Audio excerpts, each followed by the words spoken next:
Morning friends.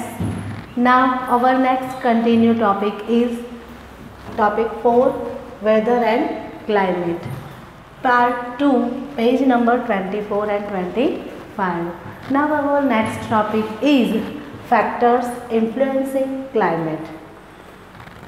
In this topic, another topic is latitude. Friends, latitude means, in last chapter I taught you, latitudes are imaginary circles that are running from east to west on the earth. Latitude refers to the distance of a place from the equator. This is the earth.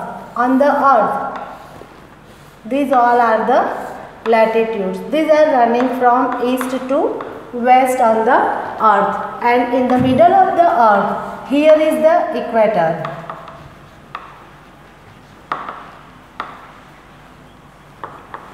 This is the North Pole, this is the South Pole.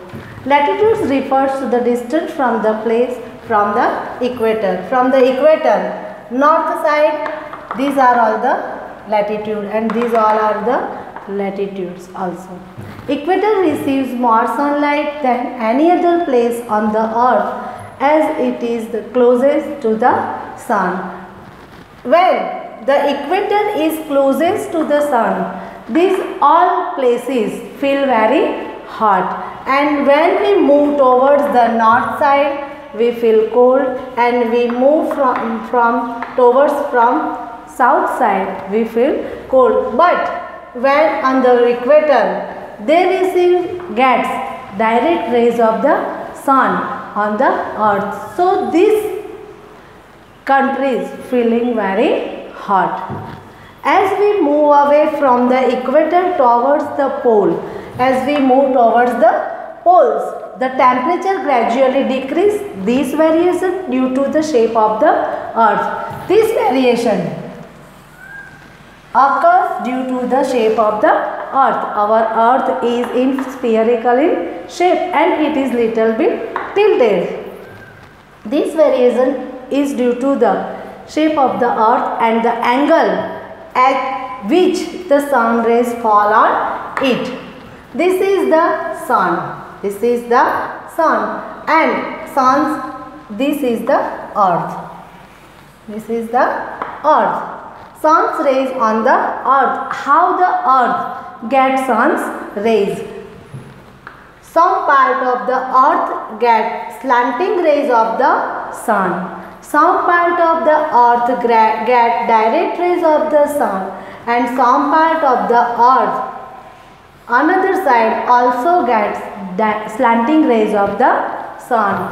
When the earth, those part who gets direct rays of the sun, they feel very hot, and the part of the earth who gets slanting rays of the sun, they feel very cold. Then after, we know that the earth is in spherical in shape. It is at its axis is tilted, little bit tilted. Tilted means थोड़ी सी झुकी हुई. Hence the rays of the sun fall either vertically or slanting on its surface. The vertical rays passes through a less volume of atmosphere and hardly lose heat.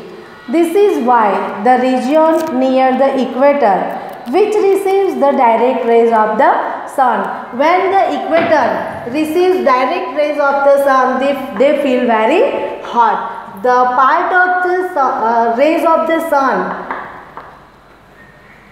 when it is directly on the equator, they feel very hot. On the other hand, the slanting rays passes through a large volume of atmosphere and lose heat in the air. Thus, the region away from the equator which get slanting rays of the sun, the earth part, those part who get slanting rays of the sun, they feel cold. Now friends, our next topic is altitude. Now friends, our next topic is altitude. Altitude means at a higher place. Altitude means at a higher place. Altitude is the height of a place above the sea level. Altitude measured from the sea level to top. As all the seas of the world are linked to each other, their level is the same all over the earth. When the seas of the world are linked to each other, at that time their level is also same at all over the earth. The climate of a place is also affected by its altitude. Earth's climate is also affect the altitude. The air closer to the earth's surface is dense and absorbs more heat. This makes places at a lower altitude hot. For understand this point, at first we learn this diagram. Altitude and temperature. Temperature is also affect the altitude. This is the sea level. From the sea level, when we goes up high and high, the altitude decrease. Temperature also decrease. At 1500 height, we feel very lower temperature. Then after 3000, 4500, 6000 and 7500 feet. When we goes up high and high, the temperature became decrease and increasing altitude. At that time, the atmosphere is thinner at a high altitude. When we goes up and up, high and high, at that time temperature also decrease. So that's why when we goes up and up on the mountain, we feel very suffocating. Why? At that time air became very thin. Air became very thin. So it is difficult to breathe. It is very difficult to breathe. That's why when we goes up and up, altitude decrease and decrease. The atmosphere is thinner at a high altitude. It absorbs the less heat, making the place in hilly areas. That is why the most of the mountain peaks are covered with ice in winter and hilly areas are cold even in summer. That's why in summer season people like to go anywhere at hill station. Why? At that time all the hill stations are very cold because it all are very high and we goes up high and high. At that time we feel very cold due to the altitude. Altitude means increasing the altitude. At that time the air becomes very cold and cold.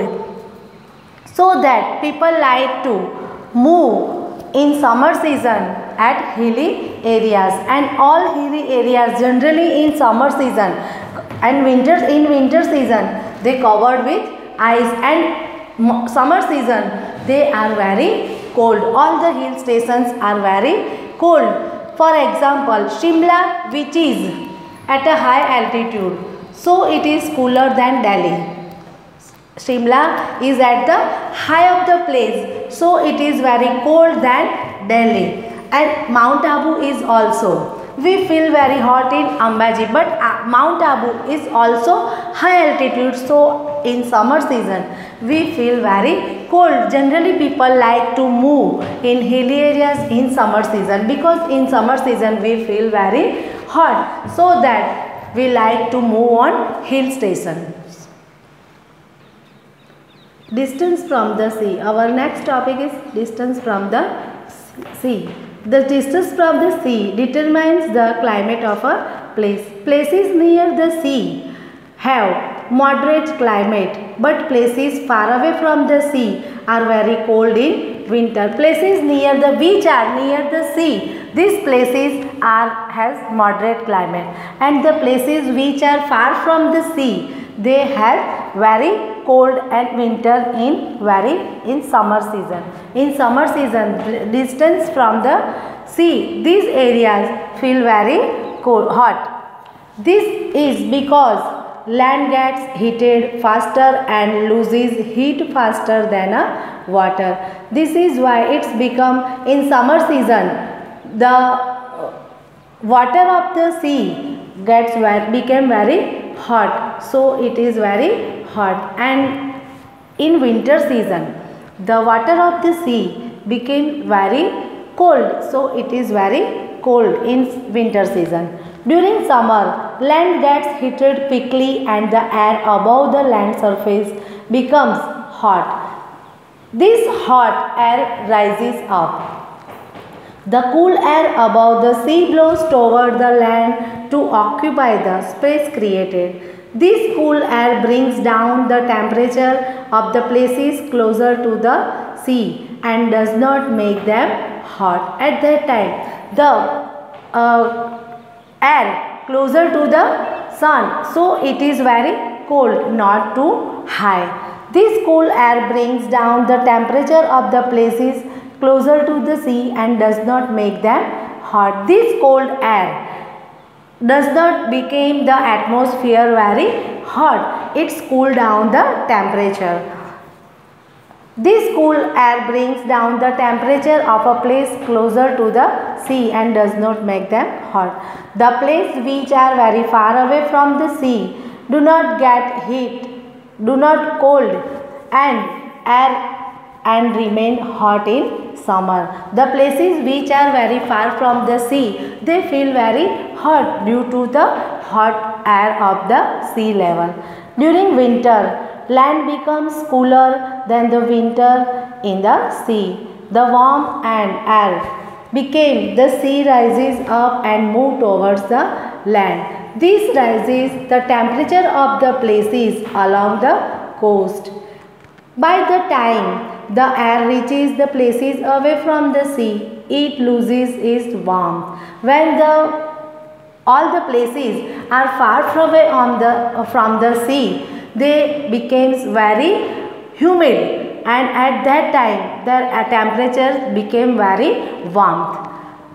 Hence, these places remain cold in winter. For example, Hyderabad, which is far away from the sea, is hotter in summer and cooler in winter. Hyderabad is so far away from the sea, so in summer season they feel very hot and in winter season they feel very cold. Then in winter, Visakhapatnam, which is on the coast. Now our next topic is direction of the wind. Without wind, atmosphere does not exist.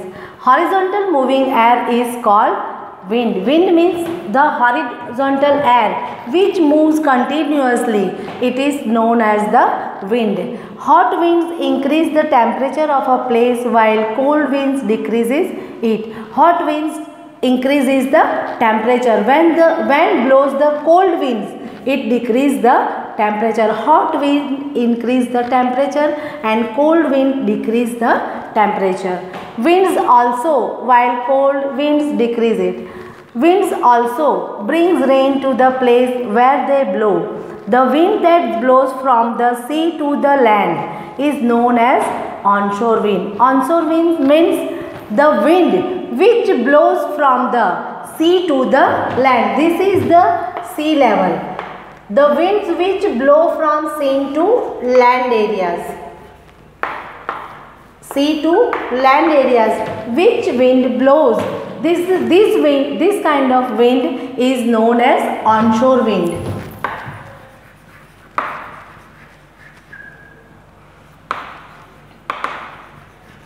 Onshore wind means wind which blows from sea level to the land. This wind is known as onshore wind or sea breeze. It is also known as sea breeze. It carries moisture and makes the climate in the coastal areas humid. It also brings rain to these areas. This kind of winds also make moisture the air, and this kind of onshore wind also known as the sea breeze. The wind that blows from the land to the sea. The winds which blow from land to the sea. Land, this is the land. The winds which blow from the land area to sea area, These winds are also known as offshore wind. Offshore wind. The wind which blow from sea level to land level are known as onshore wind. It is also known as sea breeze, and the wind which blows from land area to sea level are known as onshore wind. Offshore wind. It is also known as land breeze. It is dry and does not carry moisture. This kind of wind are also dry and it does not bring moisture. India is affected by seasonal winds known as monsoon. Our India is a seasonal wind country. So they feel monsoon also. The southwest monsoon winds bring rain from June to September, and the northeast monsoon winds bring rain during the December and January. Now today we learn about latitude, altitude and onshore wind and offshore wind. Now you all know about how the onshore wind blows and how the offshore wind blows.